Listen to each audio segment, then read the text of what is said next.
right, everybody. Much peace and much thanks for coming through. We got an impromptu stream going. It's Fridays with FairGrow on the FairGrow Australia channel, and I am FairGrow. Before I start, let me just give definite recognition and acknowledgement of the original and traditional custodians of all the lands around this world and on this earth. I also give thanks and recognition to my ancestral lineage and all of yours, those are past, present, and future, and give a massive respect and humbly I give respect and recognition to the plant as a whole, the ganja, as to me it is a sacred plant which can derive so many an immense amount of benefit, not just from the flower and the oils or the extracts. The plant as a whole has so many remedies for us all. We need to kind of realize that, give respect and give thanks, and just raise awareness about it. So, well, what I was going to do today, before I open up the panel, it's I do have some really heavy news. I will probably share maybe over the weekend or next week. I just want to make sure that um, I've got everything correct and it's in the right manner. I don't want to what's the word, kind of jump the gun, and but yeah, it's not pretty disheartening. But I'm still here. Got to try and carry on. So where we'll go is what else should I do? Jet times 3. Just looking at great. Oops, I have to do it one by one. So just at the laws that are passed and the current situation, there was a good program on SBS a few weeks ago on Insight. So basically, we'll go into it in a second, but over here, so on 24th of February 2016, exactly a year after his death, the Narcotics Drugs Amendment Act was passed, which was referred to as Dan's Law. This legalized medicinal cannabis cultivation in Australia for the first time in over 5 decades. But now bureaucracy is getting in the way of patient access. So it was Dan Haslam was actually the, in respect to the past person that, the late, obviously he's passed away, which condolences, but his mother, Lucy, and the father, obviously, they've been real strong advocates, and they basically are, front line pushing to change the current situation and have done so, but yeah, obviously found a few little things. So I'll go into this episode of the Insight and we can just have a listen to there. It's pretty cool. I'm sure everybody will probably be interested in the whole episode because it's titled Illicit Medicine, and they're talking about psilocybin or psychedelics used for possible medical treatment. So there's a fair bit of discussion about suburginosa, psilocybin, but I'll just leave it on this cannabis part here. So we'll listen to that, and I'll drop the link if anybody wants to come up, chat, have their word expressed. All good. But yeah, this is really cool. I come across it today, just trying to share this information and get the word out. All copyright material rights reserved to these guys, but just trying to put it out for educational purpose. Changing Australia's laws to permit the use of medicinal cannabis. Why did you get involved? I guess my story was really my son's story. Dan was his name, and he was diagnosed with stage 4 bowel cancer when he was 20. And he went down the conventional route of treatment. So he had lots of chemotherapy, radiation, lots of invasive surgeries. And by 2014, he wasn't doing well. His quality of life was really next to zero. So we basically looked at cannabis really as a matter of last resort. It was something that was mentioned to him by a fellow cancer sufferer. My background was nursing, and my husband's background was in policing, and most of that time in the drug squad over a 35-year period. So We'd been pretty strict parents, and but when Dan said no, fortunately, his friend asked me the same question, and I said, absolutely, please bring it around. We're desperate. Wow. And he tried it, and it was life-changing. Medicinal cannabis was legalised in Australia in 2016. The change was nicknamed Dan's Law after your son. Did the amended law live up to your expectations? No, not at all. Originally, when I first went to Canberra to talk about it, they put together a cross-party committee, and they formed what was called the Regulator of Medicinal Cannabis Bill 2014, which realised that cannabis was not like most pharmaceuticals, not like most single molecule medicines that, you know, are made in a laboratory. It was complicated, you know, many compounds, many terpenes and flavonoids, and all of these different cannabinoids had different therapeutic effects. So it sought to regulate it through an independent regulator, but politics played a part, and instead of being regulated that way, the government of the day amended the Narcotic Drugs Act. The conversation had changed from being about compassion and ending suffering to how do we control this? How do we regulate it? How do we... It was basically more about impeding access than facilitating access. So it was sort of approved, but it was still an unapproved substance in a sense. Yeah, correct. So it's kind of in a regulatory limbo. Vi, you started using cannabis to treat your pain from colorectal cancer. Had you tried more conventional painkillers first? Yeah, absolutely. So it was a cocktail of drugs that I was constantly having to take in order just to get through the pain. So it was like taking the opiates with Coloxil and Movicol just to try and balance it out and be regular. And like once I tried it. Just pause it for a second and put a little bit of commentary in there. So it's interesting to hear, like as she said, her husband was part of the police service, like out there kind of to prosecuting people and trying to stop the supposed crimes going on and regulating all of this stuff. And it turns out that this child, if the rules they need change to those regulations that the cannabis has come through, and how she's basically saying they, why the reasons for them doing it was for the child, and patient based, really, to try and treat all the conditions out there. But unfortunately, once it got passed, even from her point of view, still to this day, it's like, and how it's gone, it's the corporate side has kind of entangled itself and got in the way from being completely patient-based, and as she will continue to say, a lot of people are missing out. So we'll just, I'll continue with it. Thanks for everybody coming through. Just putting this out there because, got to get the real word out there, I guess. I went from going from 80 endones a week to 0. Really? Yeah, within a couple of weeks, because the CBD oil was just absolutely amazing. How do you use the CBD oil? It came in liquid form.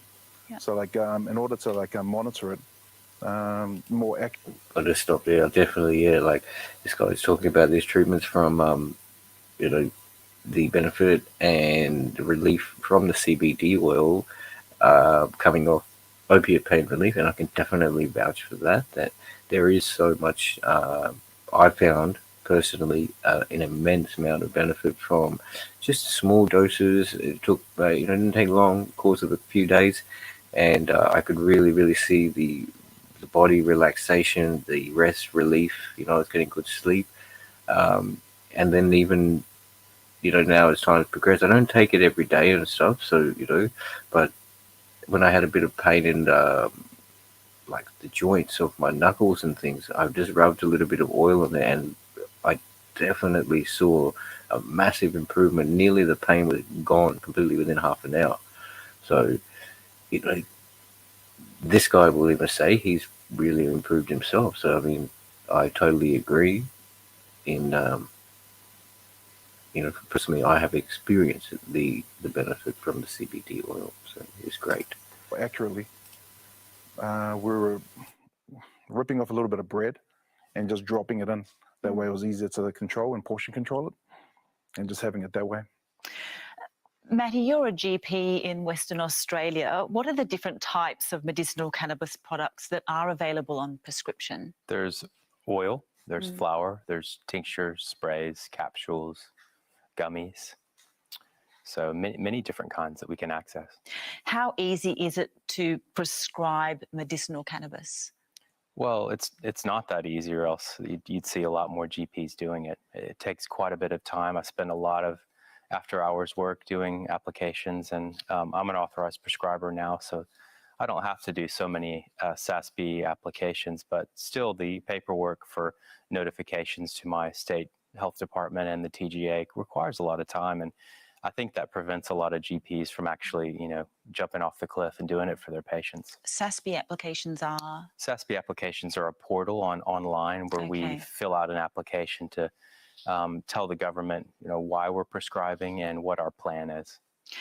When a patient comes to you and they want to try medicinal cannabis, do you have like a checklist that you go through just to sort of see whether you should prescribe it to them? There's certain inclusion criteria that we make sure that our patients have, a certain indication that the government allows us to prescribe for and apply for.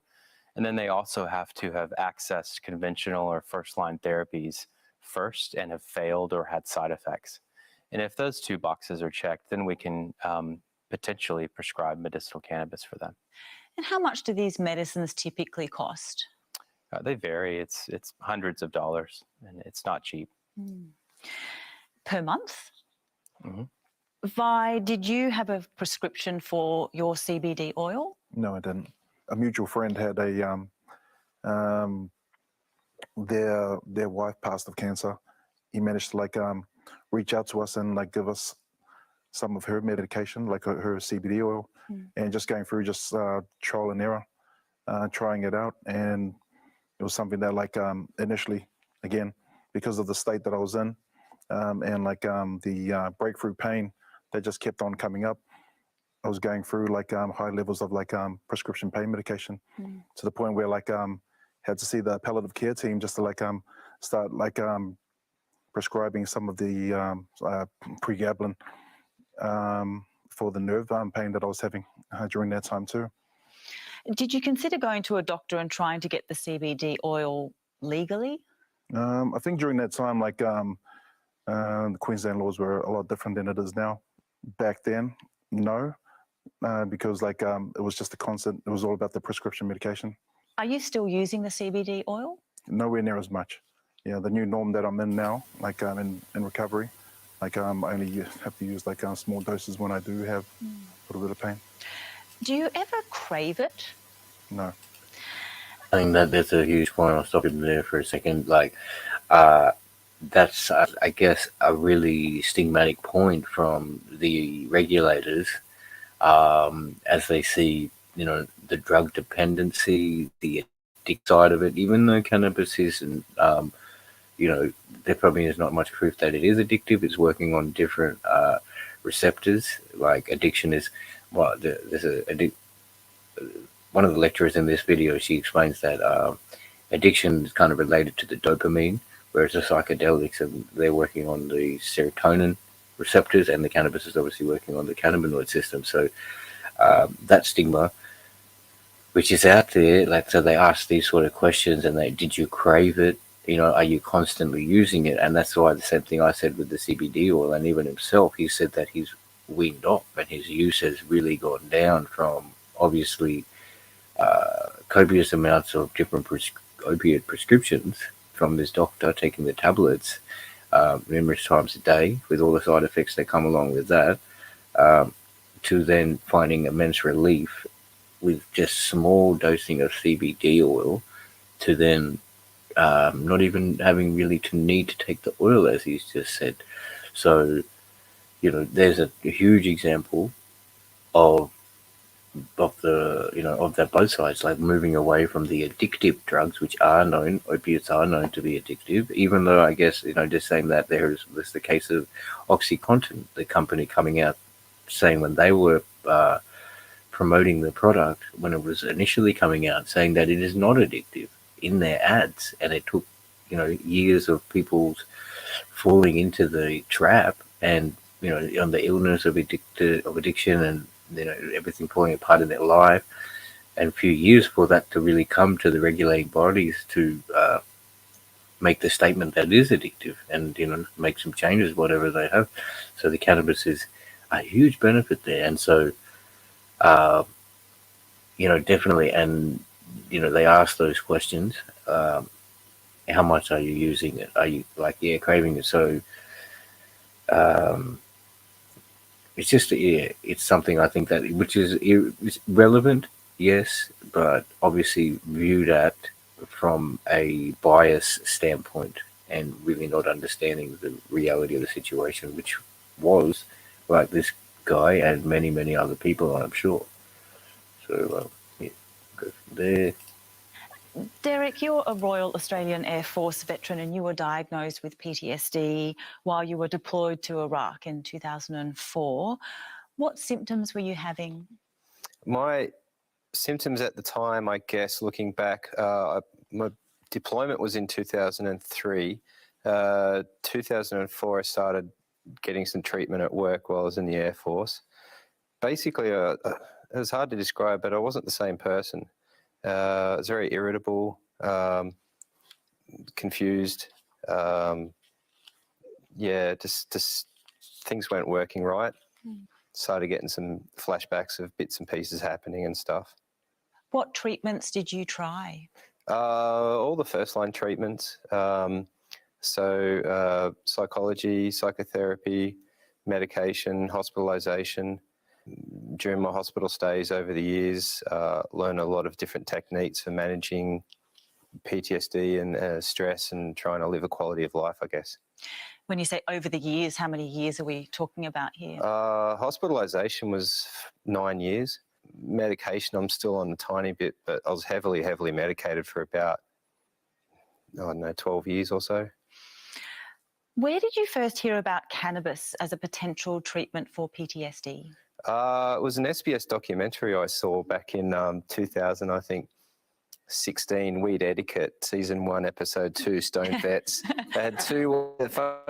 Are you still taking the medications? Taking a tiny bit of antidepressants still, because it's taken years to get from the level of medications I was at down to almost fully off all the psychotropic medications that weren't working for me. You started using medicinal cannabis before it was legally available. Where were you getting it from? The guy around the corner. Right. Like everyone. Yeah. And where are you getting it from now?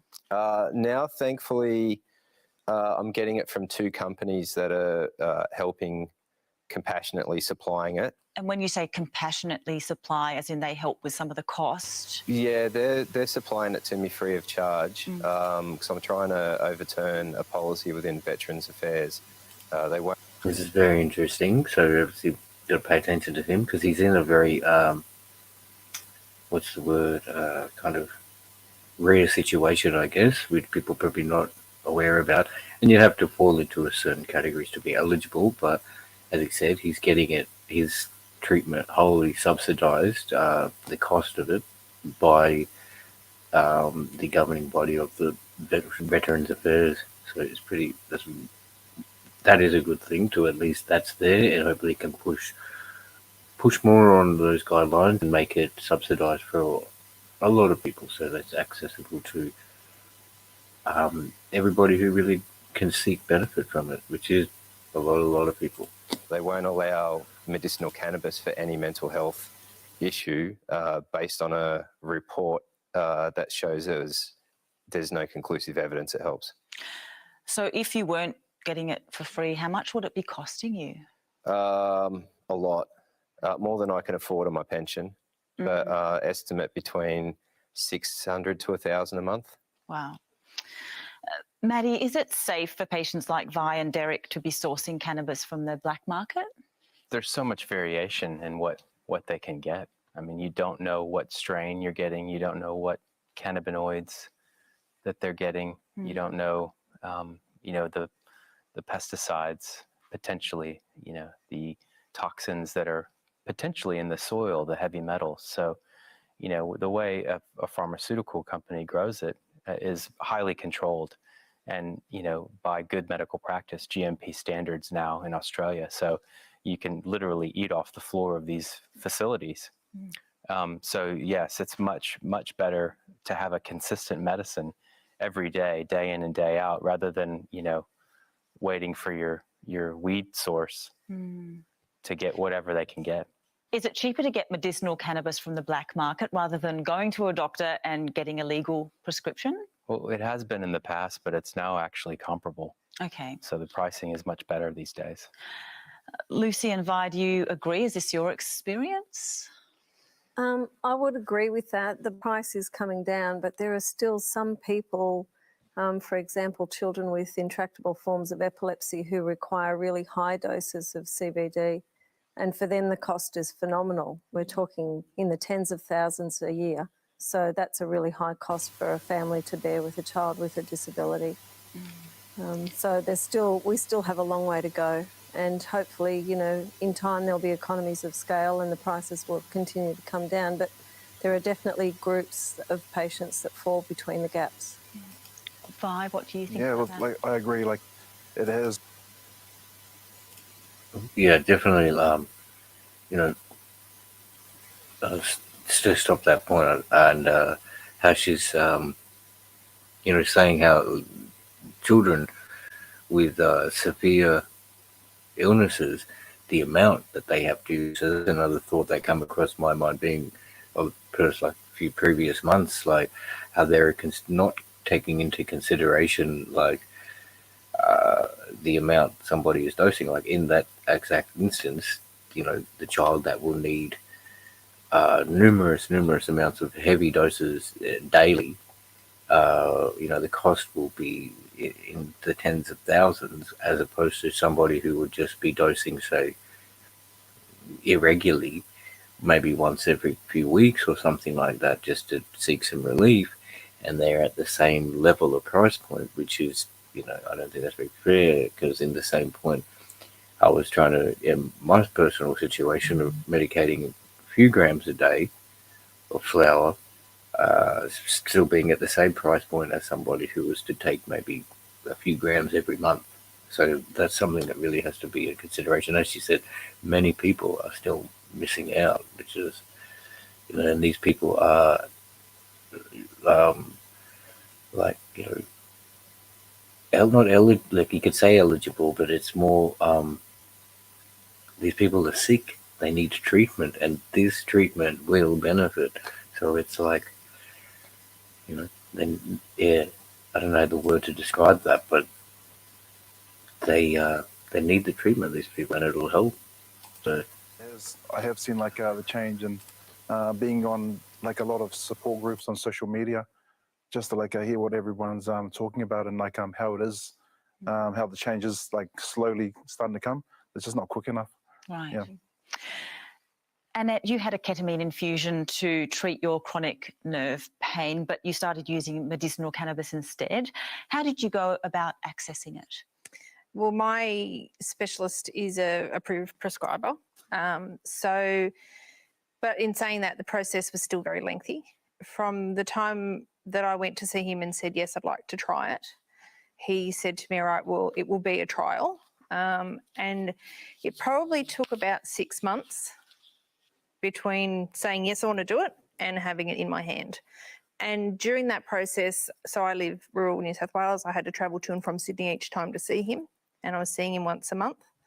So the cost of the travel plus the cost of seeing him, I had to go and have a assessment by a psychologist. So I had to see somebody, you know, at least more than once, so they could assess to make sure that I was a viable candidate. So of course there's the cost of all of that. And yeah, so it was very lengthy. Has the medicinal cannabis worked for you? It has. Honestly, it's a life-changing drug for me. The difference between when I was on the opiates, so the opiates, I was a zombie. I could not count how many opiates I was taking a week. And the methadone in itself is 10 times stronger than things like Oxycontin and all that sort of stuff. And I was in absolute agony all the time. You can't do a thing. Medicinal cannabis, has meant that I can be there for my daughter with, I would say, 80 to 90% pain-free. Yeah, it's incredible. It took you months to get a prescription. Just like that, you know, I'd love to stop there. You can see how much of a, like, how much it means to people. This lady is on the verge of tears, just, you know, to show how life-changing it has been. Because she probably realized, like, you know, if she hadn't found cannabis, how obviously she'd still be going through all the, like, I guess she was saying that, you know, she wasn't able, she was zombified, she couldn't speak, she couldn't eat, she couldn't sleep when she was on the chemical treatments. You know, she did pretty well, obviously, and it was a long time for her to get through. And she says then later we'll probably see that, you know, she didn't want to go and get the illegal possibilities, and she kept, like, to the path of planned. But it's just amazing to see that, you know, how individuals kind of experience. It's like it's so, like, evident, you know, that's the case. You know, it's a benefit to them and it helps, but still regulations are out there preventing it and slowing things down. For what reasons, I'm not sure, but this is why this discussion is taking place. But just want to highlight that, like, you know, and there's probably people out there and people who view this will probably be sitting in the same boat, and, you know, and because I can definitely vouch for it too. It's changed me immensely. Like, you know, to function so much more actively, my mental state, just happier to see quality flower, and that, you know, you don't have to hide away and shun about it. It's still not completely open, yes, obviously, but and, you know, how I said got not in a great mental state and stuff, and this morning I was speaking through all the different bodies I had to speak with, and I found I was really, really just, you know, not good, man. Like, you know, really sick in the gut, like, you know, and not figuratively, actually, just thinking about it. And I still am when I start thinking about it. And it's like, I remember coming in this morning after speaking to a few different places for about 40 minutes or so. I sat down, hadn't smoked yet, and, you know, I had medicated on some Wapper. And after that, like, I felt so good, man. My mental state was brilliant and was able to kind of feel like functioning, going to uni, because I've got a lot of assignments coming up as well, and have to have this news come on me. It's like, oh man, what's going on? It's just like, it's not good. But then for that period of time, it was like that all that faded away. But I can also tell that when the medication wears off, you know, I have to, those sort, and like once this thing rolls out and progresses, we'll have to just see. It's all up in the air at the moment, but it's a, you know, I can definitely feel that change and benefit and help from it, you know. So, and it's not like, oh, you're just like getting baked and, oh, I'm baked, I'm running around. No. This is like a definite. It's a sacred plant, man, and it's to many people it is. To me, it is. That's for sure. So I respectfully am so using it, and, you know, trying to promote it, and just like not promote it, but like, I don't know, it's just my intuition and naturally just to vibrate. And for so long it's been like that, but now I'm trying to be more open about it. And I guess these same situations, these voices needs to be raised to the right people so that things can improve, I would say, you know. Anyway, prescription to use medicinal cannabis legally. Did you ever consider trying to get it from the black market instead? No, I didn't. It's funny actually, because a friend of ours did say to me, oh, I can get some for you if you like. And I said no, because I just was a little bit frightened, I suppose, of getting caught and what the implications of that would be. So my husband and I run a small business. I have a daughter, and things, if I was, you know, convicted or caught or whatever, that would mean that it would turn my life upside down, and I couldn't risk that. So I put up with what I put up with and waited until it was approved for chronic pain. I get frustrated with the legalization thing, because a lot of the foods, the drinks, the things we put in our bodies don't have double-blind placebo studies done on them, but we'll shove it down anyway.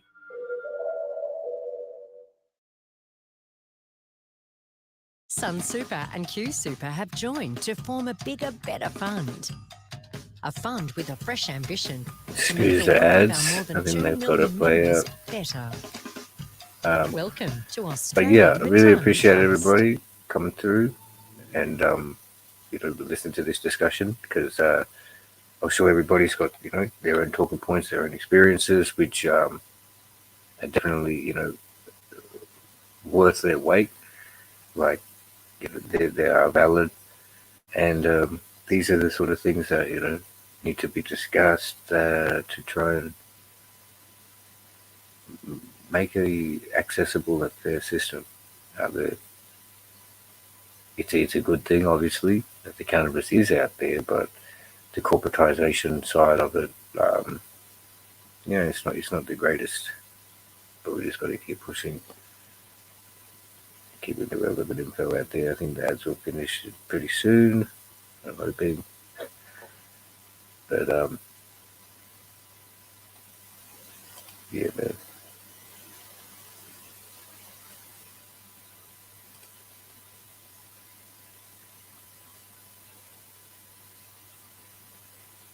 Like, I don't know. It's an interesting thing, step by step, day by day. I guess everybody does have different opinions, and maybe they don't. The job and what the job's agenda is holds more weight than anything. So they might realize in their hearts and their minds and their conscience that something needs to change, I guess, but they're not going to push that forward. They're not going to put it through. And I guess also comfort. People are in positions of comfort that need to step out of those zones to make things a little bit more fair and balanced, because that's what's going to be required to make the change. The way things are going, it just causes more increase in divide. But I think the show's coming back. They're just talking about next week. But yeah, this is an episode of Inside, just a section talking about cannabis. Works is oh no, stop now. Mystery. I would understand. So now they're going to talk about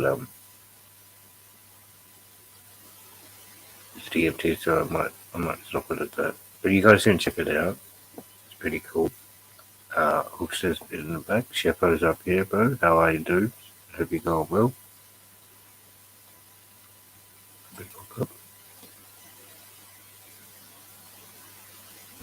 Cheers, mate.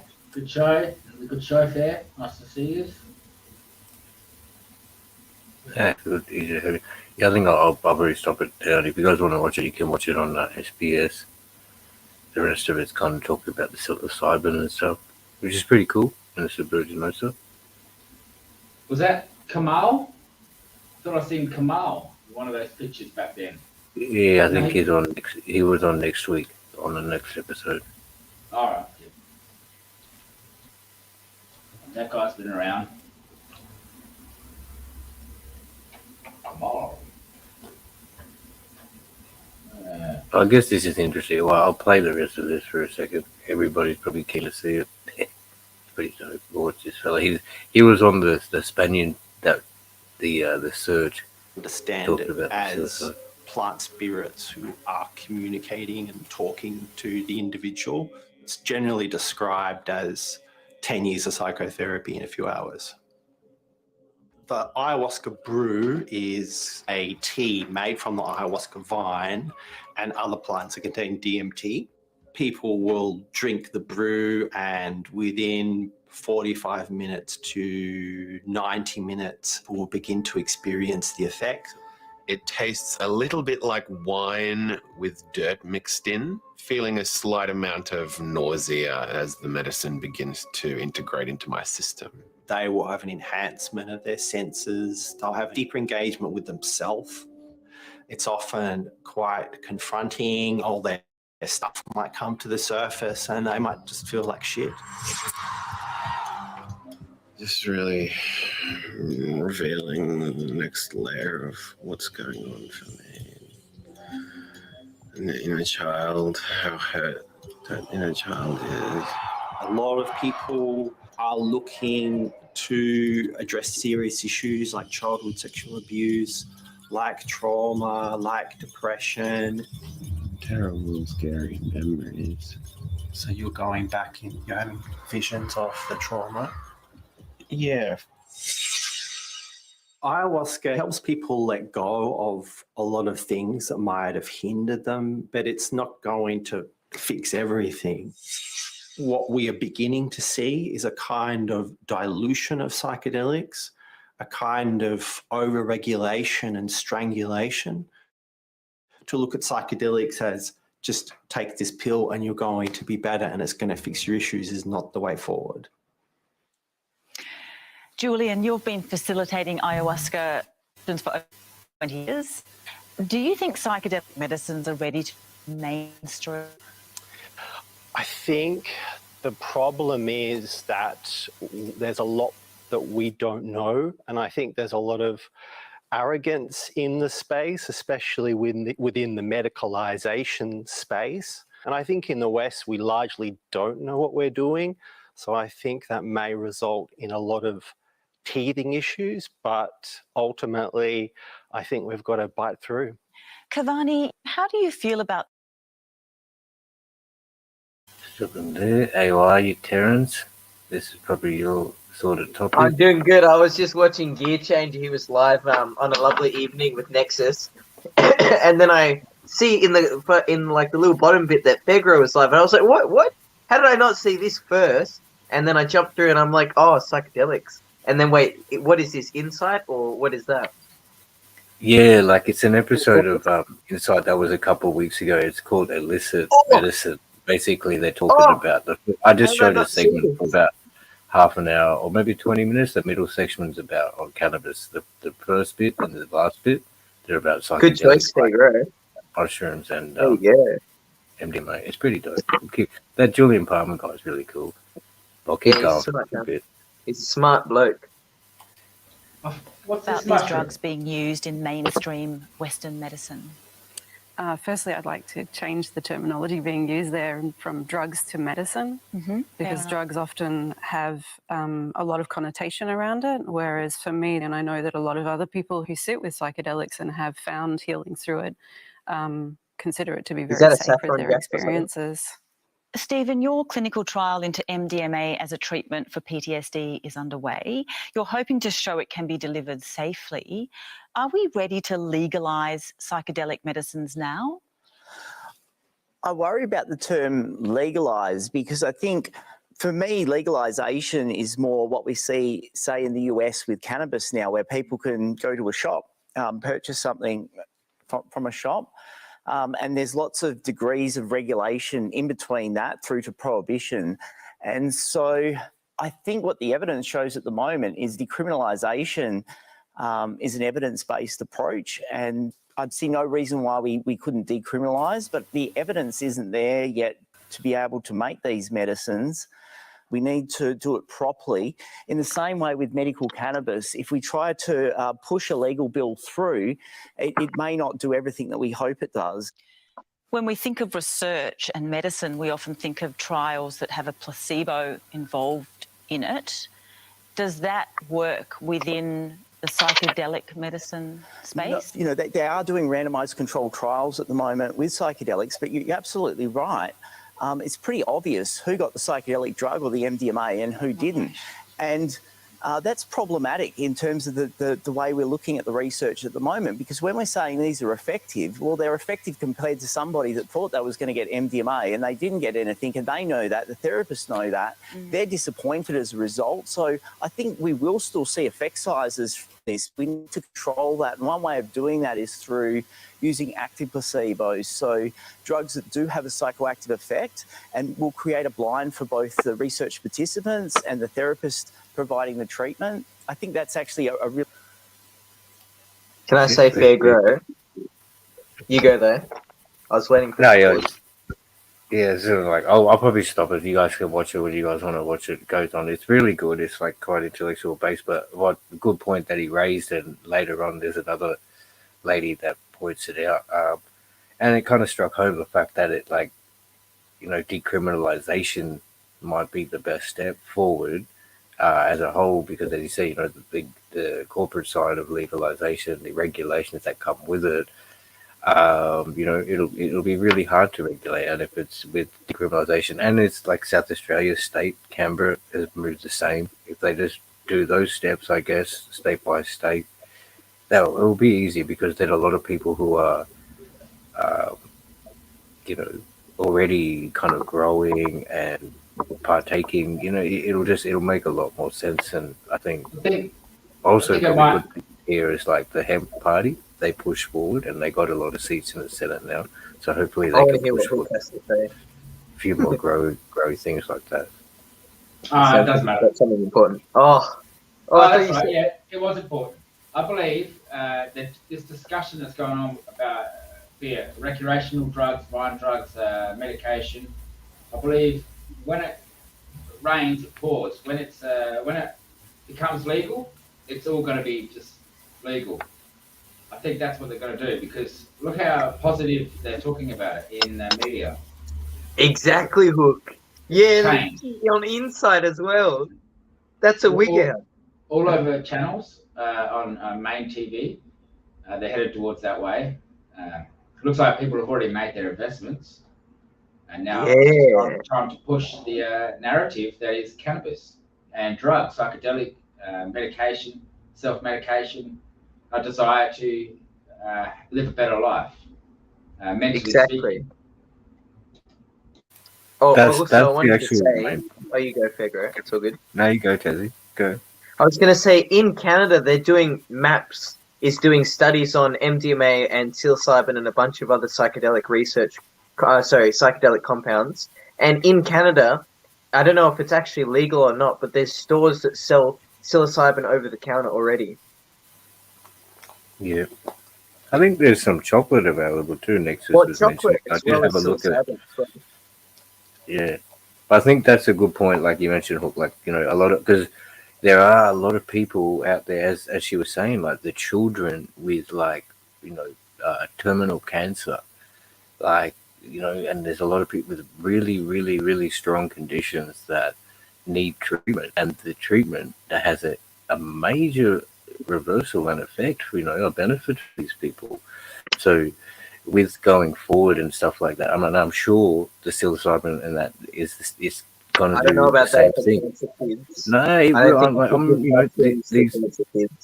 they couldn't comprehend what they'd be saying. No, you're not understanding what I'm saying. No, I'm not understanding what you're saying. I didn't jump halfway through. The people who are who are designated and have like an illness, and these so somebody who's kind of like, I'm sure, like depression or mentally like slight microdoses and things like that. This is where I can't be certain, and I can't say because I'm not. When you do a microdose, but I'm just you saying, just for the analyze everything that you usually do in the normal.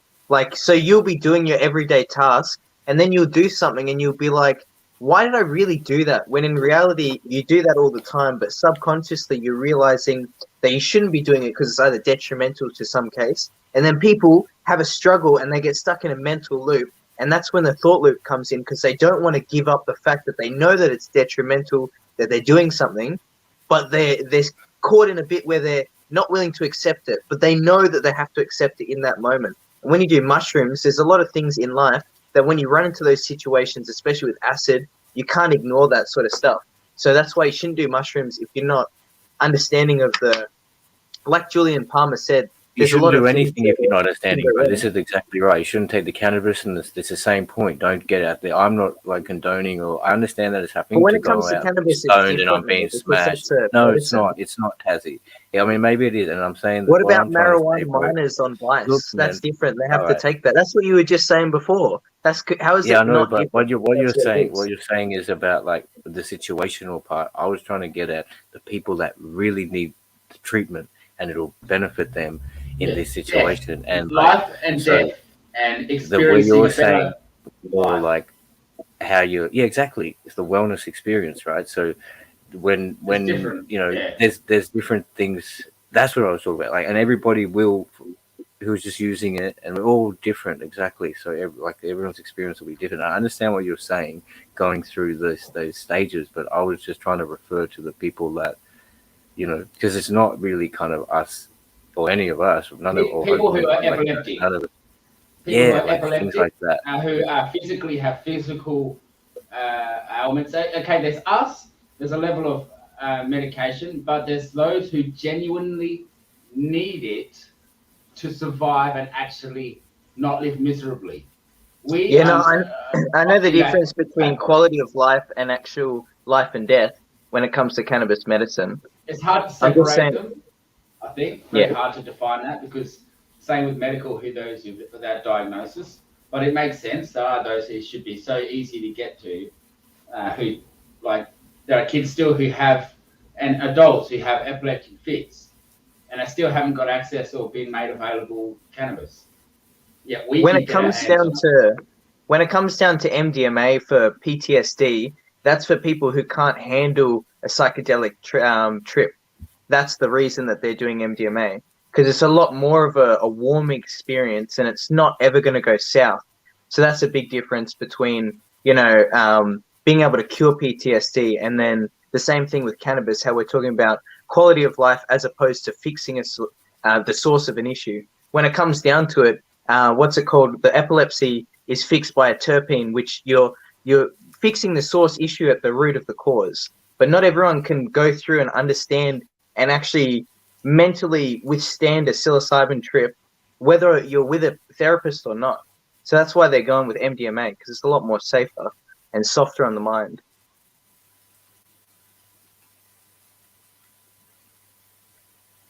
Yeah, no, that's cool. I mean, you know, and obviously, see, like I'm trying to talk in the same way, like, because people are out there using it, and then they have these experiences anyway, no matter what. So it's kind of like, yeah, talking within the regulations and the guidelines of all these things Exactly. that are out there. When it comes like, down to it, there's kids. It's a culture in Tasmania. There's kids that Hobart College has mushrooms grow everywhere, and kids pick them and eat them. And when it comes down to it, when you do mushrooms, you can only do mushrooms a certain number of times, expecting and waiting and hoping to see something happen, because you don't know what's going to happen until you do it. And when you're in that position of trying it for the first time, you're sitting there waiting for something good to happen, right? You're in a positive mindset. But when you do it a couple times, you sort of understand what's going to happen. And so when these kids get into this state of thinking, oh, this is fun, their friends are getting, having fun. But then these kids do it, they go, oh, this is so different to what I thought. So when it comes down to research and harm reduction, that's the word I was looking for. Kids shouldn't have access to psilocybin mushrooms, but they do anyway. I know kids who are 17, who are teenagers, who are picking them right now, and it's the culture. People pick them around Hobart College. And so when it comes down to it, you can legalize decriminalization of having mushrooms, but the people who shouldn't have them will always have them. And when it comes down to it, if you're growing indoors, you're either doing it for personal use or selling. And when it comes down to personal use, there's no personal use limit when it comes to mushrooms. You can have a whole room tub filled with everything. You're getting 10 kilos of mushrooms. Whether or not you can eat 10 kilos of mushrooms in a year or not, that's a different story. If you microdose frequently, your tolerance will be there. But when it comes down to it, if the police decriminalize it, they're going to crack down on the people who are growing it, which is the wrong way to go for it. It should be flat out legalized. People should buy it from a store. You should be able to grow your own. But then the people who are growing and selling, they'll be weeded out eventually, because how are you going to sell something that you can get already over the counter that has, in Amsterdam, they've had this for years. The truffles, they're not mushrooms. In Amsterdam, they used to have mushrooms, and then they banned it because a couple of tourists, had freak accidents. But that's isolated events. And if you watch the Vice documentary about the truffles that aren't mushrooms, so when a mushroom's a mycelium, before it fruits, the fruiting body is the mushroom. It stays as a mycelium. So in Amsterdam, it's legal to have the mycelium body of the mushroom, and when it's inside and it's dormant, it's a truffle. And so they actually sell that, and you eat the actual whole mycelium. It still has psilocybin content, but yeah. So when it comes down to it, it's a tricky subject because the people who want it legalized, they only want doctors to have it. They don't want hippies to be foraging it. They don't want people to be able to, have personal use and even have it be decriminalized and be able to go and pick their own out in the wild. They want to be able to have it so only certain people can get to it. Only certain people can grow. But I won't gas bag too much. It's just.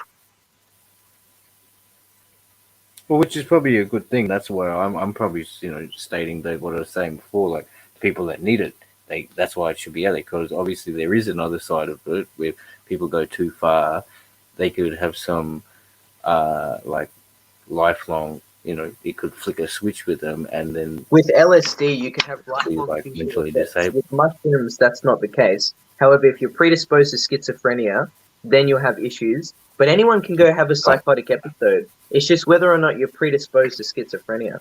So mushrooms is much safer than LSD, but LSD is always circulating. So when it comes down to it, people are going to choose what's available easier. They're not just going to go, okay, I'm going to go buy acid from someone. It costs money. I can get it right now. Or I'm going to go forage my own mushrooms, seek and look hard and actually try and figure out which is the right ones, ID them, unless they already know how to do that. It's just much easier for people to buy a tab. They hear about psychedelics, they do acid, instead of going out and actually finding mushrooms and doing mushrooms. Mushrooms and acid are two separate experiences, but people treat them under the same umbrella of psychedelics. Same with MDMA in the same way. MDMA is so different to, LSD and mushrooms. It's the same way. They're pretty different. They're all psychedelics, but yeah, they're different. LSD. It'd be the same thing as treating sativa and indica the same. There's no upset stomach or weird feelings. It's just totally euphoric. You're high as a fucking kite, like. Yeah, mushrooms different. Mushrooms are different to ayahuasca as well. So you go, Hook. I'm all right. I'm just gas bagging and not just jumping in and out. I was going to say they used to feed they still probably do in certain cultures, but they used to feed ayahuasca to children as early as newborn children in Amazonian tribes. So that's the orally active DMT mixed with harmine and a ayahuasca root. To kids, yeah? Yeah, to newborn kids tripping on orally active ayahuasca DMT. Did you ever watch that fucking there's heaps of cunts that aren't on YouTube. There was a dude who was on TV, mainstream TV. He did it. Mindfield. Pre-exposed. It's basically in the family. Josh Gates or something like that. His name was. And he's like, yeah, you hear all the stories and that, and they're telling him all the stories. He's like, I seriously. He goes, I don't mind throwing up. He goes, I don't want to shoot myself on camera. Well, ayahuasca is about purging. Every time it's in the culture that when you vomit, you're vomiting all the bad spirits or some shit like that. I can't specifically remember, but the vomiting is purging for them. Whereas mushrooms, there's no. Well, I mean, I haven't seen Aboriginal mushroom culture of their traditional history. You don't vomit on mushrooms, so it's interesting. Peyote, you spew on peyote as well. Upset your stomach, you throw up. That's just how it goes.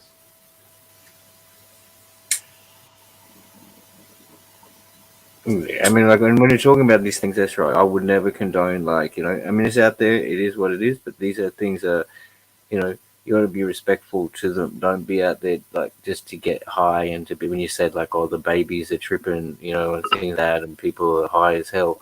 Yeah, okay, that's great, but it shouldn't be. There is another side to it. There's a very respectful. FairGrow, can I quickly add that you can pretend that it's going to be fun. Sorry, are you going to? I'll let you finish.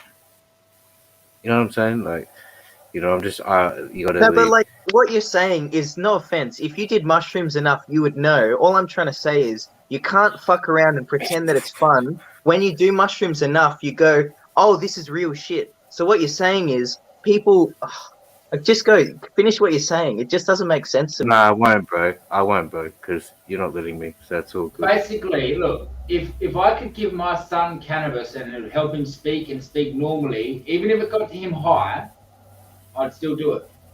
If it gets him high as a repercussion of taking that medication, but still does the desired effect, the question is it worth it? And that's probably where you're having trouble there, Terence.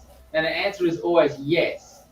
Because if my son, although he might get high off of those, if I could benefit, which I don't do that, is it worth him getting high and trip out for the benefit? And for depending on the illness, like Fair was talking about, the answer is always yes. Because I know my son might trip out from that. Eventually, it might become normal to him, but at least he'd be able to say, Dad, I'm hungry. Dad, I need my nappy changed. Dad, I need a drink. Even if he was tripping out. So those side effects, unfortunately, come with all medication. The question is, are the tripped out side effects worse than the side effects on your kidneys by taking the other alternatives? Or should I say, this is the alternative?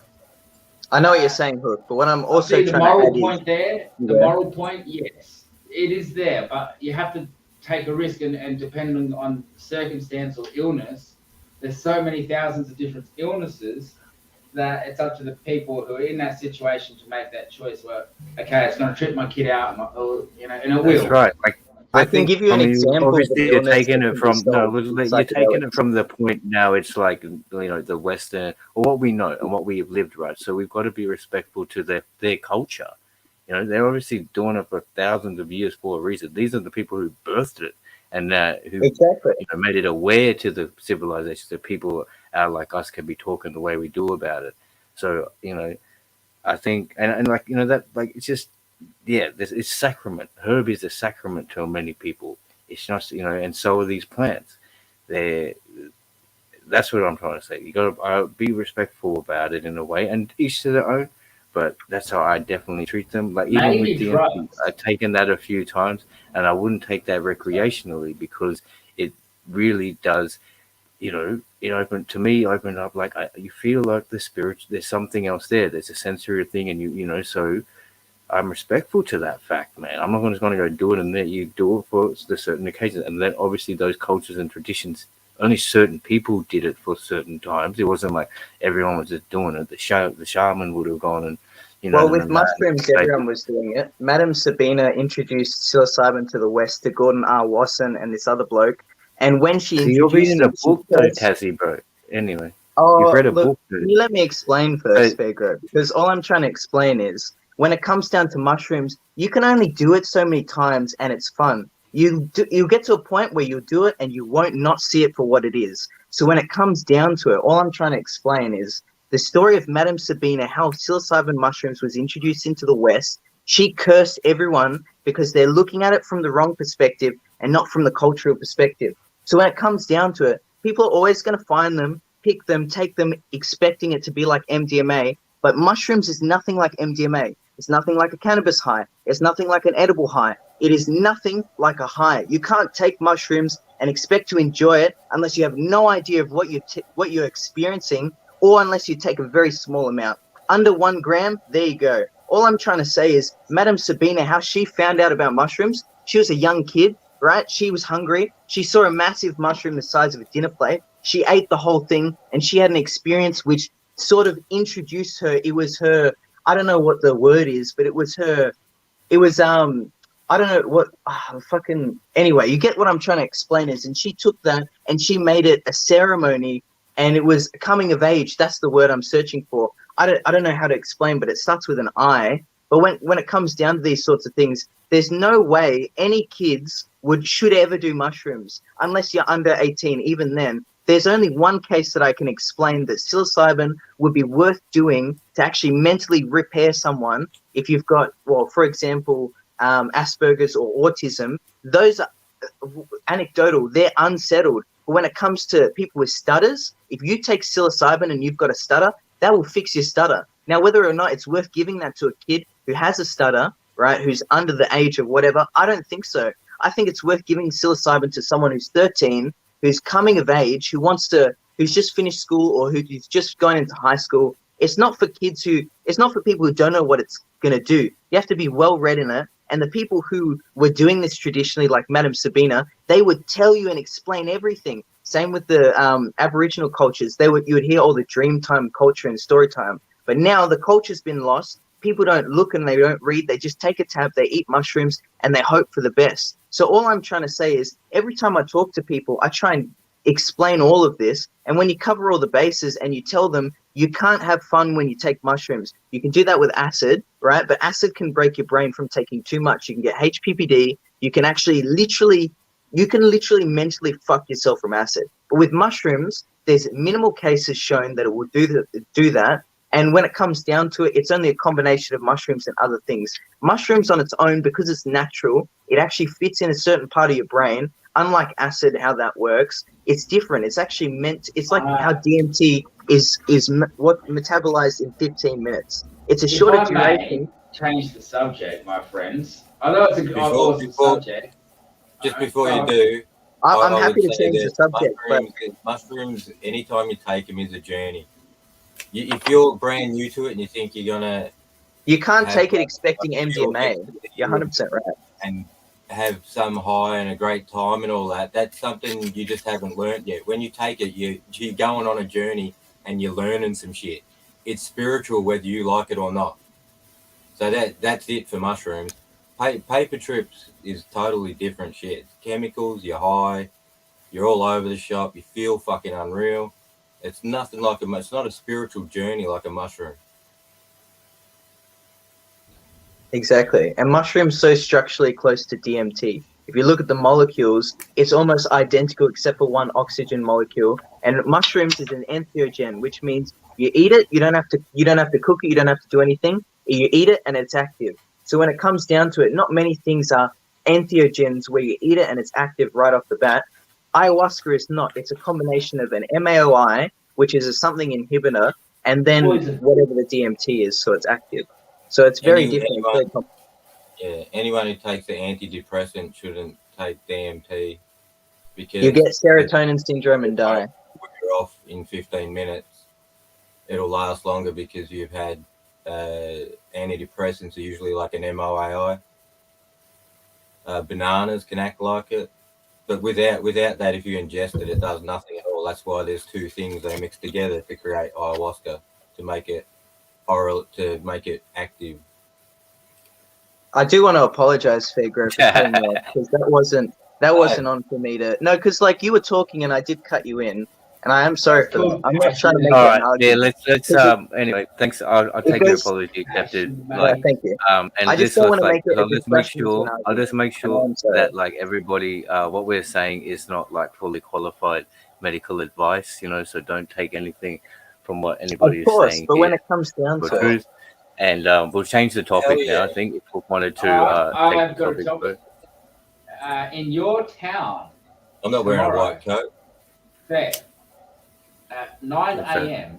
at the Adelaide Showgrounds is the Cannabis Expo. Have a bong, Asden. What's that? Tomorrow. Tomorrow at Adelaide Showgrounds. You change your name again. Hang on, bro. He's talking PTP, bro. What are you saying, Hook? Adelaide Showgrounds tomorrow. The Cannabis Expo. Far out. Thank you for telling me, but you want to go? I'm going to go. Yeah, I'm going. I'm going to get up. I might not be there as early. I still do the Aussie Grow show, but I'll be getting there as early as possible. Oh, yeah. So, check it out. Because I didn't see you there. Definitely go, FairGrow. I'd love to see you live at that. That would be actually such fucking hope. That's what I was thinking, Terrence. Like, if you want to catch up with each other and go together. Yeah. Bigger than 420, I reckon, that event. Your channel, and it'll be fucking good. So check it out. It's next 2 days. What's it called? Adelaide Cannabis Festival. You're looking at Showgrounds Adelaide. So if anyone's in Adelaide, tomorrow the Cannabis Expo will be on from 9 till 6. 2 days. That sounds really cool. I had to get that in because I forgot, and if I didn't remind you, it'd be a bit of a cunt. But I want to get down there tomorrow. So. Someone do a fucking live from there. That's a good PSA. Jesus, Public I'll service fucking, announcement. I'll leave now. I'll come down. I'll do the live. There might be expos in other states. They don't talk about them much. If there is, I'd love to fucking know about them. And in I'll be South going to Australia, the it's next been one big around for so here. long as well. I was thinking show bags.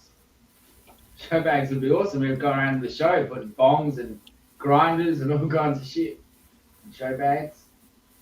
One thing I'm looking forward to is going to like the expos where fucking shit ain't released yet, where you see like what's coming out like in the growing market and all that. That'll be fucking interesting to see what's coming up next with like lighting and nutrients and shit like that, different substrates and Yeah, Those it's the things are body and going wine down. thing. Body and wine. Hard to find an invite.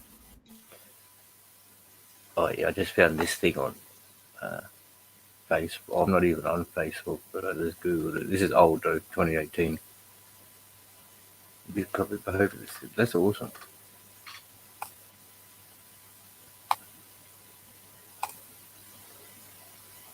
To get a ticket to one of those things would be cool. I remember on like Instagram, Astrid had they showed one of those events, and like I wrote on the thing, but nobody replied. Like, oh, how do you get a ticket to one of those things? But I'm wondering if you got to be like in the industry as a doctor, or could anybody just buy a ticket if you got the money? $15, I think the tickets are. nah, for those open to the public, bro. Yeah, I'm talking about the what Hassan was talking about, like the functions, those corporate functions where they get together and talk about what's happening in the industry and where it's going and shit. That'd be so I dare cool. say that'd be private. Yeah, I guess some and some. Yeah. Depending on who's You'll be there hosting it, soon, of Bo. course. You'll be there soon. That's what I mean, man. I'll be excited to do that because I'll fucking share the fucking info. It won't be if it's a private thing and it's like fucking industry wide shit. It won't be that bullshit with non-disclosure shit. It'll just be a matter of like who's there knows about it type thing, you know.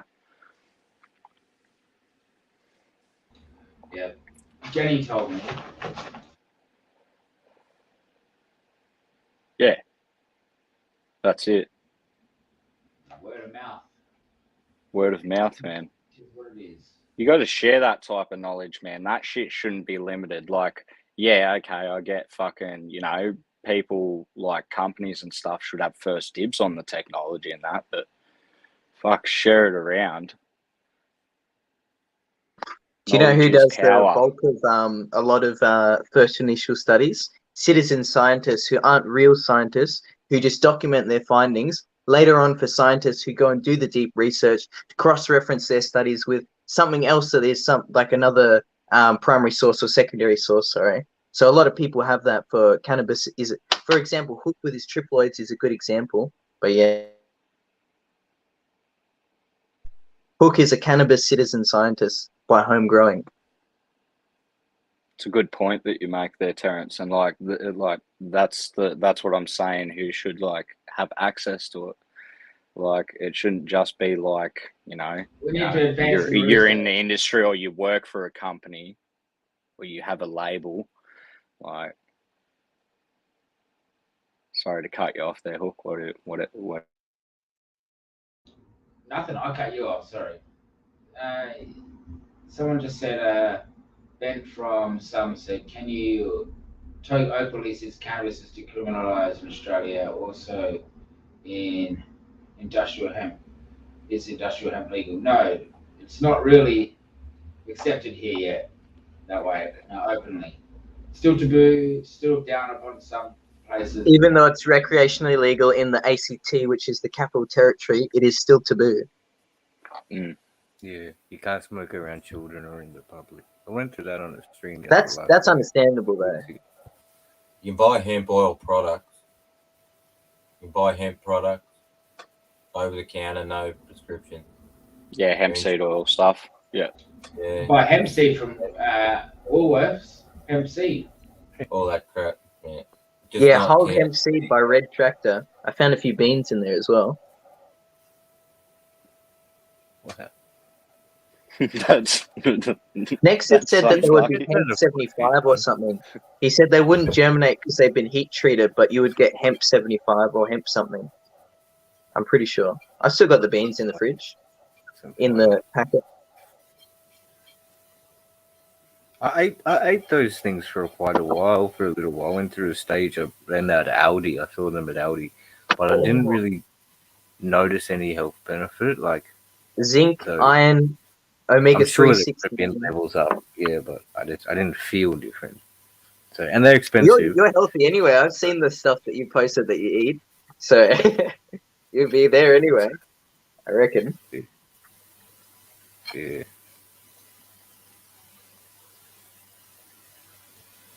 So Right, lads, I'm on a cruise. Have a good one. everybody check out those shirts there too. If you guys haven't See seen you yet. tomorrow on the Aussie Grow Show. Sorry. FairGrow. Speaking of the Aussie Grow Show, these t-shirts are out there. I don't know if you guys saw. Coming soon. Coming soon. Yeah. That's a good way to say, have you heard the word about the Aussie Grow Show? funny fucker. Take care, Chef. And Captain FairGrow. See you tomorrow, boys and girls. Cheers, Hookster. I was going to say Very something. snazzy. What you guys were talking about for that before. expo. You guys can carry on from what the last subject we were talking about. Oh, never mind. The t-shirts. Take care, boys. The t-shirts. See you, Hook. Have a good one. It's good about that Cannabis Expo. I'm keen to see if you guys go live there. Socks, towels, undies, everything. What? Oh. Definitely go to that expo fair. Oh, talking about the Aussie Grow Show. Yeah, fully. Yeah, that'd be cool. Get some Aussie Grow Show boxes and Yeah, say Aussie Grow Show socks. towels, undies.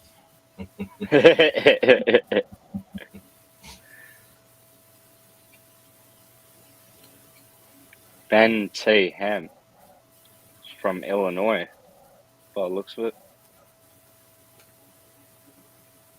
He's talking about Illinois. Oh, bent from some. But then he's saying patios as well. I like it, bro. Good to see you, dude. They Thanks call for them coming through. patios over there. Good to see you before. You put a lot of questions in the chat, mate. Thank you. I've been getting to them. Patio. The patio and the balcony or the veranda. Nah. Go down to the Golder. We used to say, what did we say? Veranda, I think, because the Queenslander. My parents' house is a Queenslander. Yeah, I think patio and veranda is just an Australian word. I don't know. That's interesting. Patio is an. A patio would be on the ground level, though. Eh? Yeah. Can you have a patio on like? Patio is also an floor? Indigenous Irish name. Patio. Oh, really? There you go. Patio. I know there's a patio in the community.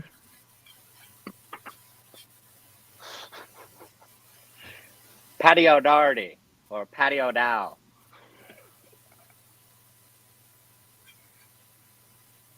It's not funny. No. I wonder if it would be. I wonder if it would be though. I don't. It must be. A patio might be like only on the ground.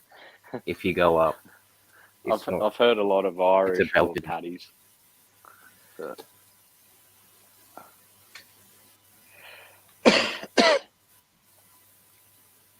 well, isn't that a veranda though? What? Like I'm saying, the patio's on the ground level, but if it goes up, it'll be a balcony or a veranda. I'm not sure. I'm just thinking from my head here. I think you're right, but I think we were wrong in calling our patio a veranda when I was younger. Patio's probably usually out the back, and it's like got cement and some seating area, so it's not really a front yard. It's like a seating area too. A porch. Yeah, patio's bigger than a porch, though, right?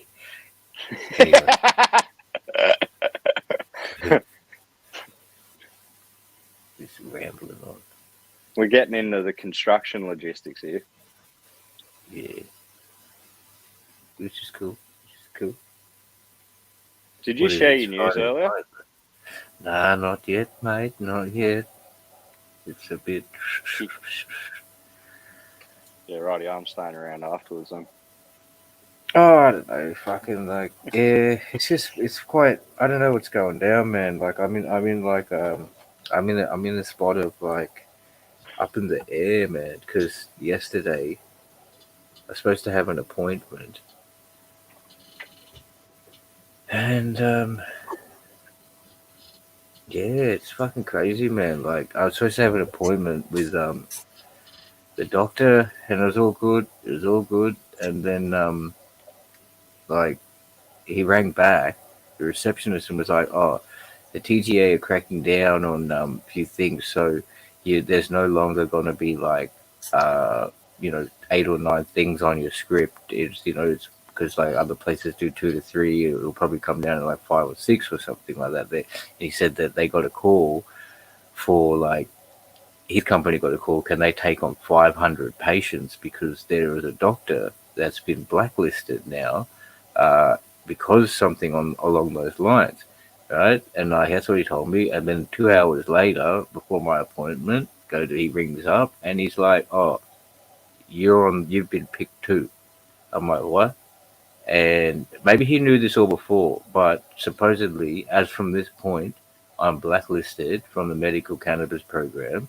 Um, That's for fucked. reasons to me unbeknown, I'm going to appeal it, and I've spoken to the relevant places, and they won't. There's no correspondence from patient to them. My GP has to represent it and then talk to them. I don't know what's going to happen. I just found about this last night. It made me sick to the That's sad. guts. It still That's does really now. sad. It is. It made me. It's so like because everything's. I don't know what they're talking about because he goes. Firstly, he goes, "Oh, you've seen a lot of doctors, right?" And I said, "Well, I rang the TGA prior to ringing up other people, and they said it's fine to do." So It's I under don't the know if guise that. of finding the right medication, and you've been doing that. Your channel And then I shows that as well. rang the. Yeah, I know. Well, it's just gonna. It's up to these bodies, and gonna have to appeal. It'll probably take a few weeks for me, and I'm just hoping, man. Like, because what he said about the doctor, he said the doctor has 60 days before he can appeal, and then go from. I don't know which doctor who it is, but that's pretty sad, Can I man. say There's an actual FairGrow? doctor who's like, he's lost his license, but I It just hope makes that sense. Sorry, I appeal was going to them. say it makes sense if Hopefully, one doctor. Sorry, if one yeah, doctor no. that So gets like, blacklisted, all the patients they were treating get blacklisted. So it could be an accident. It might have just been one doctor got lost their license. no, I don't think so, bro. It's like because I rang up. I'm not sure. Well, That's anyway, what I we rang got. up the place, and they said, they won't talk to me. I'll put it through to everybody. I've got to put it up in emails, and my first appointment with the GP is and he said like from where I went is like I said, look, can the doctor, um, you know, what you call, kind of like because they said they're only going to contact your GP or your doctor. So I was talking about the doctor that I'm with. Um, will he correspond? And he was like, kind of like, no. So I have to go make an appointment with my GP. She's not available till Monday. So I'll have to go from there, and hopefully she can contact them and then get them to, overturn it or something like that. I don't even know, and I don't even know what the actual full reasons are. Like, I know it's for the two things he said. He said too many doctors, which is not right, and he said I'm on methadone, right? And this doctor didn't know I was on methadone, so it's really crazy. I wasn't. I tried to do everything right, obviously, and first doctor I went through, Astrid, she knew I was on methadone, and she put it straight through. There was only one out of the like 5 that I went to. He said, "Look, I want you to be. If I was to prescribe you, it would be from a doctor and a dispensary within that state, so they can supervise you," which is Infinity and this particular doctor.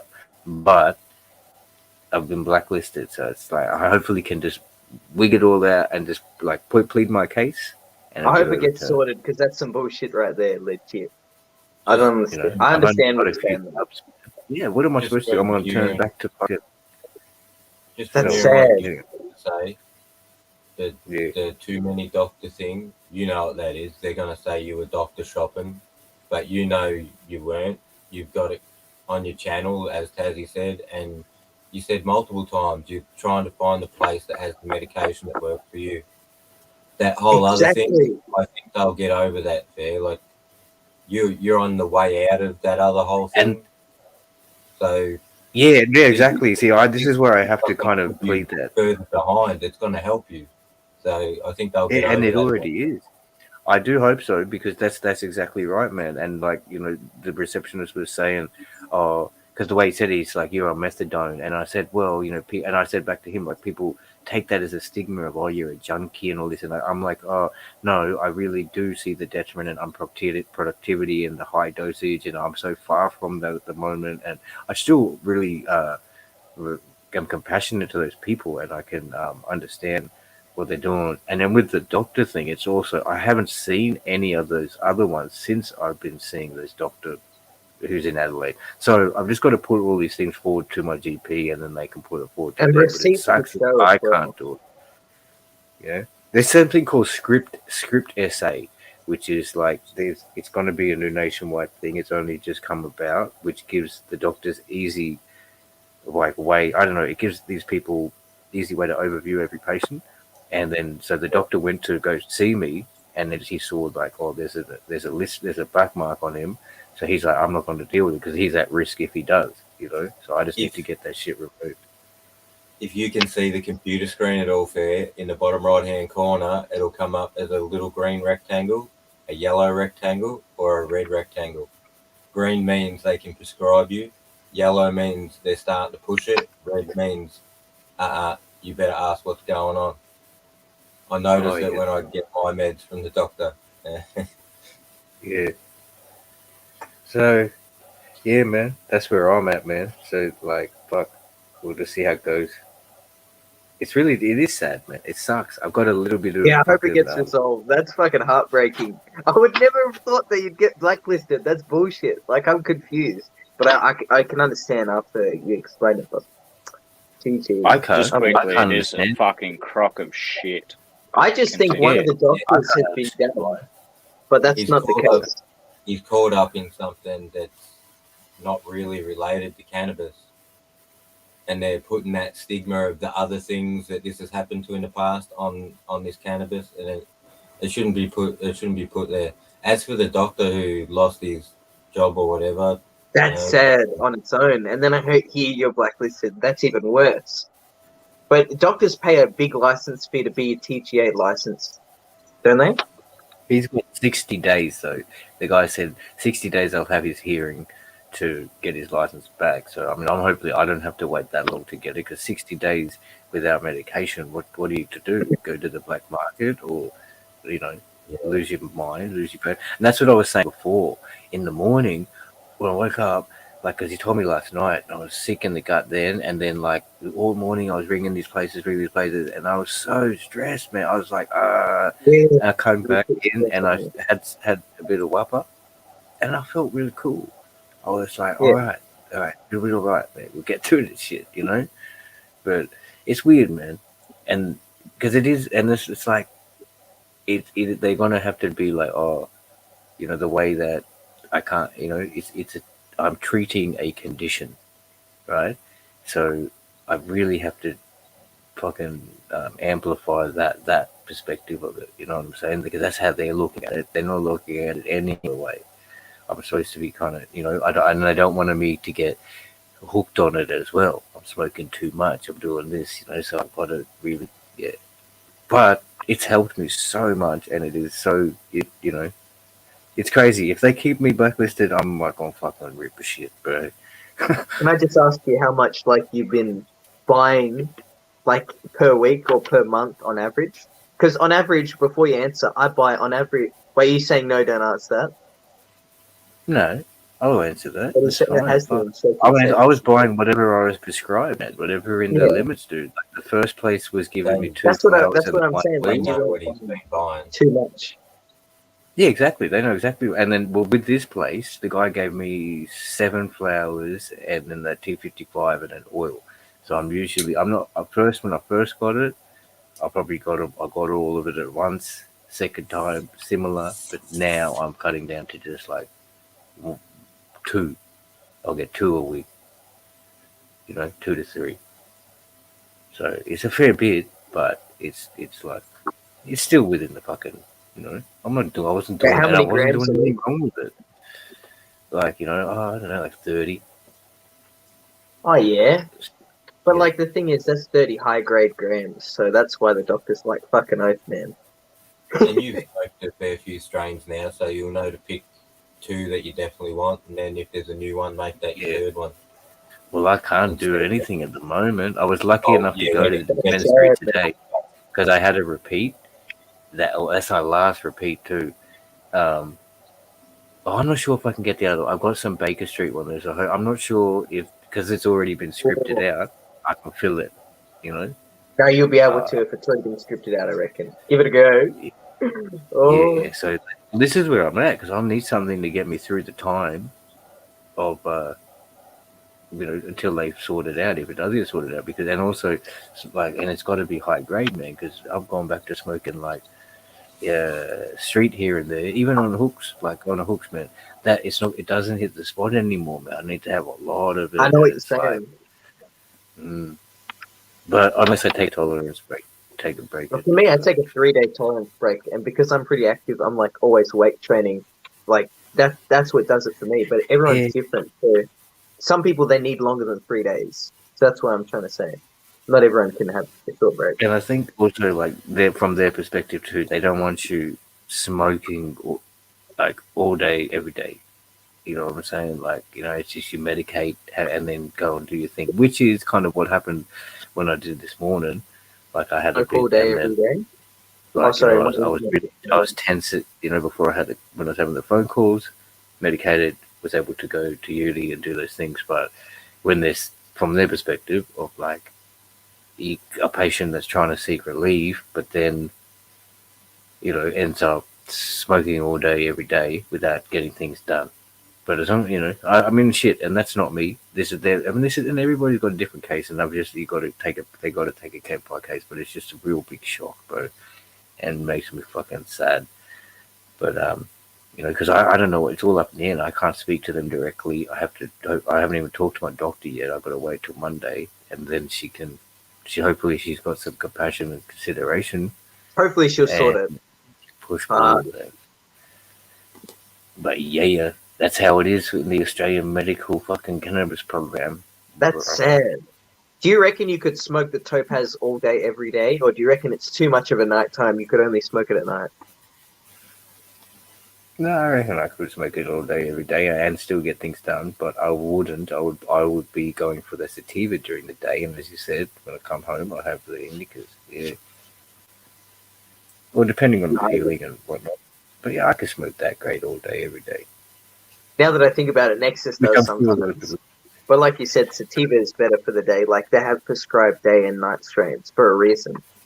So such a shame. It is strong. So like that is another fact. Like people that are just getting into it should just ease their way. I'm definitely very tolerant to it, so that's why I'm dosing high. Take high doses for sure. Because if I was even thinking about how if you introduce it to my parents a lot longer, because they would totally never ever try this in their life. And so if my mother was to try some, I'd want her to just not for a mine or anything, but like if she was to just take it very step by step, because for somebody who's never had something to have a dose of like a really high grade or potent strain, it's going to affect them very harsh. I mean, very heavy. So a full joint or something like that, they don't need that. They just need a puff or two, and then give it time. But, yeah, that's where a vaporizer would be good, because you can even have just a pocket vape that only you take a couple tokes and that's it. Mr. King, not the dab cuts. That's not what I was saying though. G'day, King. Be fine. Good day, my people. Good day. How you doing, guys? FairGrow, Steppo, PTP. How's them Greenland? Hey, my brother Terrence. How are you, man? Doing snazzy. Yeah, easy snazzy. I'm back to myself, so I gotta be snazzy. I was gonna do mushrooms and watch fireworks tonight, but then the place where the fireworks was at my old school that I used to go to. So I was like, I better not. I'll see someone I know. So I'm like, Greetings to everyone in chat. I just wanted to show my face and say greetings to FairGrow. Yeah, man. Yeah. I had to say, I didn't get I got notification late. I'm like, oh, I hope it's still live. Then I check in, yeah, you are still live. It's like, yeah. That's good. I feel energized just to know that you are alive. That's good. Yeah, I'll keep on for a bit. It's been 90 minutes. I'll probably go for another, like, 10 minutes, 15 minutes. 90 minutes. We can hang around. 1 hour, 40 minutes. 40 minutes. That's going to be pretty quiet there, bro. Weekend. Weekend. Everyone is chilling, bunging up. Exactly. You got gigs this weekend? That's good. Yeah. That's a good question. Solo gig today? This weekend, I mean? No way. I'm on hold, Radus. Everything is on hold at the moment. At least you can focus all on moving the house now. Yeah, we have 4 weeks to move. Before you know it, 4 weeks go so fast. So we need to start packing stuff, selling off stuff, because most of our things in this house, we are selling them all. When we bought the house, we bought the furniture that they used to sell the house, it was well arranged, well organized. We just said, okay, can we buy the furniture? Yeah, they said, yeah, of course, you can buy everything inside everything on display was for sale. Because I think all these houses, they take them from the company to display for the houses. And if they find someone who want to buy them, they sell them to negotiate with the company. And yeah, they are very good antique. Congratulations, bro. Yeah, thank you, my brother. It's a dream come true. Everyone. When I was a kid in Africa, I never thought one day I would have my own home in Australia. There you go.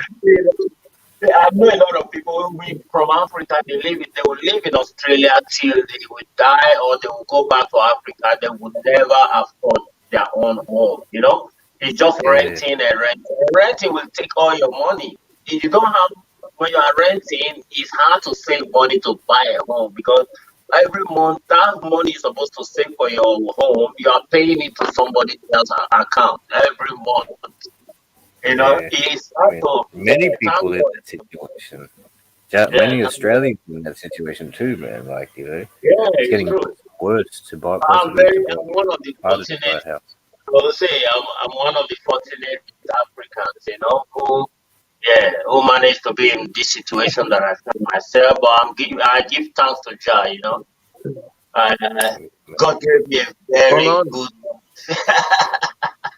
You need to have a very good life, Yes, behind every successful man is a double successful woman, Yeah, my people. So yeah, all the praises go mainly to my wife, because if not my wife, I will not be able to buy the house, So give thanks to my wife. She's the queen, Yeah, man. So, but I give thanks. I'm happy. The children will be happy. We are all gonna be happy. Big house, powerful house with nice swimming pool. Yes, pool. The children will love it. They will grow in that house. Did you say a pool? Yeah, we have a pool there, brand new pool. Pool in Tasmania. Is it heated up? Is it a heated pool? Do you know what's funny? For those who do, sometimes they have a big dome over the top and it gets heated. It's super cool. Yeah, they have the dome. You can close it in. But we'll start using it in October. It's too cold now for pool anyway. We'll start using the pool in October, November, towards the end of the year when it's warmer. I'm not a swimmer per se, but because this is going to be in my house, I will have to start swimming one way or the other. It's a good opportunity to learn.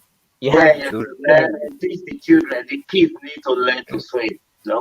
My daughter can swim, but she learned when we were Sydney, she was still very little. Since we moved to Tassie, we didn't take her to swimming. And my son need to learn swimming. Otherwise, she like running around swimming pools. She might fall. don't want to Swimming fall is in. great. Yeah. So the pool is well secure. They have a fence all around fence, glass fence, and we have a lock to the pool. The children, they know they cannot go to the pool without daddy or mommy. We need to always be with them whenever they want to go to the pool. They cannot go by themselves. Yeah. And we are anytime FairGrow want to cool up in Tasmania, you are always welcome. Everyone in the chat is welcome. Yeah, my house is your yard. You know, I'm a Rasta man. My home is one love, always. No discrimination. You know? I'm a positive man. I believe in good people. I just love people, and yeah, that's me, man. You know, yeah, man. Only people who don't know me, they might see me and just, people just see you and judge you for no reason. They just stereotype you, And I see that few times in Tasmania happening, but I don't really let those things affect me. I just push up. Yeah. Yeah, man. Yes, And you're doing well. Look you where have you to get. live today and think about tomorrow will solve himself. Just today, live the best you can, brother. Because Yeah. my bro, yeah, man, somebody can sleep tonight and don't wake up tomorrow, man. We waking up every day is a magic to God. It's like wow. Because some people sleep, they don't wake up for no reason. They die. Exactly. Due to complications. Exactly. Due to some certain, maybe heart problem or health issue and unpredictable, So we are alive, we should be happy. No need to fight, man. If you fight, you will die. If you don't fight, you will die. Everybody's gonna die. Why? Just choose happiness over fight. Because if you are angry or if you are angry on somebody, you are affecting your personal spirit because that angriness makes you unhappy, and you want to be happy, and the best way to avoid unhappiness is to be angry. Don't be angry at people. Don't let people be. If somebody try to punch you or angry on you, try to display the situation as nice as you can, and just let people know you love them, and that's it. They will never pay you hatred with love. Love always pay you back with love. Yes, I. Hopefully. Rastaman chant. Yeah, man. So wisdom. Hey, hold on, my people. Hold on. On that note, bro, that's a good note to shut down, bro. So everybody be peace, you know what I'm saying? And like, Yeah, man. as they say, like look inside yourself. There's no need for forcing and fighting. Follow that path. And PPP. Respect, brother. Look at the shirt. Stay snazzy. Yeah, Stay safe. Aussie Grow Show shirts. we're all gonna have one t-shirt each. One more, everyone. One more. Happy weekend.